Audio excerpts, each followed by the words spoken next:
Qu'est-ce que la GVH chronique? C'est en fait simplement une forme particulière de GVH qui survient à distance de la greffe entre le 3e et le 4e mois.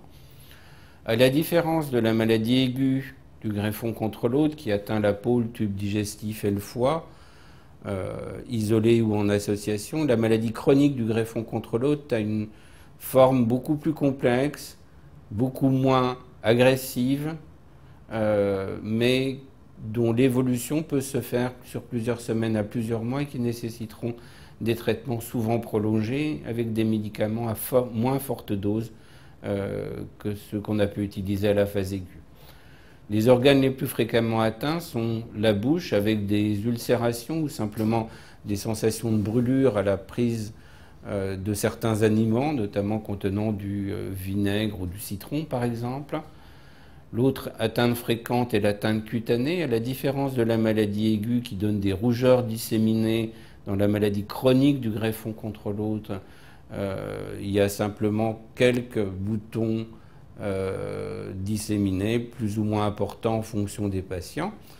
Et la troisième atteinte fréquente est une atteinte de la conjonctive, des yeux, qui donne des yeux rouges et des sensations d'œil sec, avec souvent une plainte qu'ont les malades qui est d'avoir une sensation d'avoir des grains de sable dans les yeux.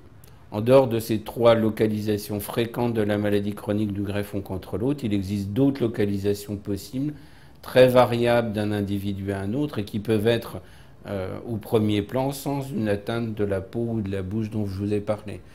Les autres atteintes pouvant être des atteintes pulmonaires, musculaires, articulaires, etc.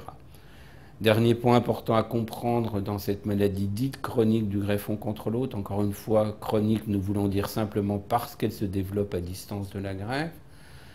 On utilise des médicaments semblables de la GVH aiguë, à savoir de la cyclosporine ou ses dérivés ou des corticoïdes, mais très souvent, notamment pour les corticoïdes, à une dose qui est plus faible, mais utilisée pendant une période plus prolongée.